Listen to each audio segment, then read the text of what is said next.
مرحبا شباب، بهذا الفيديو راح تتغير عندنا مفاهيم اطعام افراخ الاسماك. بعد ماكو صفار بيض نطعمها للاسماك، وكذلك راح ننوه على كيفية تنظيف حوض افراخ الاسماك. مثل ما تعرفون طريقتي بالتخلص من الفطريات والعكرة بوضع حلزونات. هاي الحلزونات راح تحول هاي الفطريات والفضلات الى فضلات صلبة بامكان بسهولة انه نسحبها من الحوض.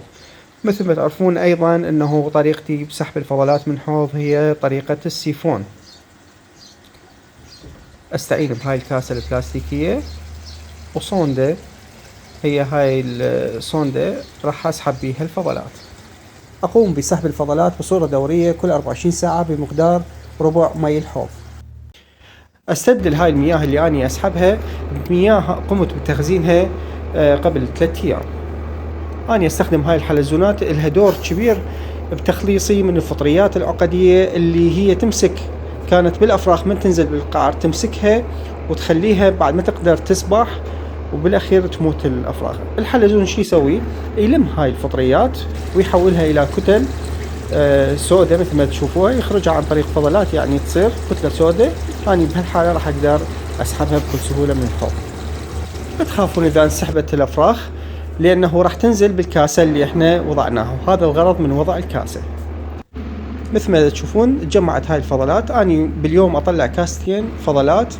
هاي الفضلات تخلفها الأفراخ نتيجة أنه تأكل غذاء وأني أوكلها بكميات كبيرة، فطبعا يصير عندها طرح للفضلات أكثر.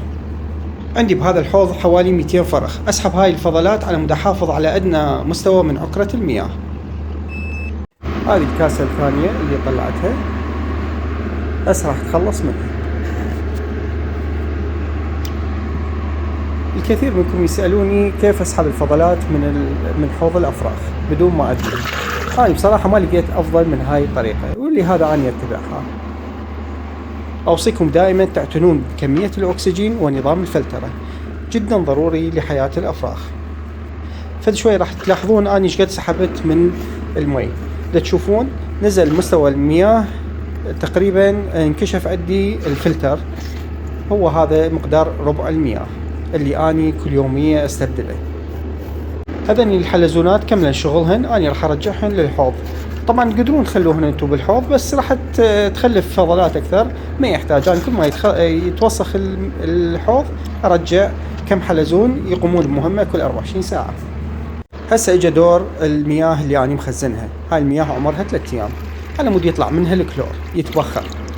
شوفوا انا دادير المي مباشرة على الفلتر.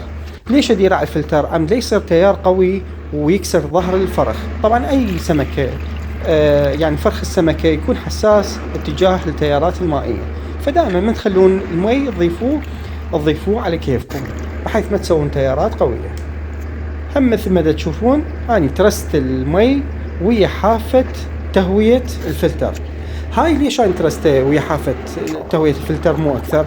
على مود الفرخ ليتأذى من الفقاعات اللي تصعد من اعلى الفلتر. هسه اجى دور اطعام الافراخ. بعد ما استخدم اني ابد صفار البيض، وانما استخدم اكل الفايتر، اكل سمكة الفايتر. اكتشفت انه اكل سمكة الفايتر ما يروح عندي ولا فرخ، يعني عدد الهلكات تقريبا 0. 3 مرات اعطيهم باليوم، وما شاء الله احجامهم مقبولة والافراخ صحتهم زينة. ولذلك انا انصحكم انه تستخدمون اي نوع من اكل الفايتر. هذا نموذج اني خليت لكم اياه ملحق بالفيديو. تشوفون على مود حجم الحبيبات الموجودة بهذا الاكل. اذا كانت حبيبات كبيرة تقدرون تطحنوها وتعطوها للافراخ. اي نوع اني اكتشفت انه هذا والله جيد بالنسبة لكم، تقدرون تستخدموه ورخيص، ما يكلفك $3. احنا بالعراق ما يكلفنا $3، ارخص طعام للاسماك. فقط انبهكم انه من تعطوهم اكل تطفون الفلتر، تتركون الاسماك تاكل على راحتها لمدة نص ساعة. هذا كل حبيت اصور لكم اياه، وان شاء الله يعجبكم الفيديو ونلتقي من جديد. تحياتي لكم.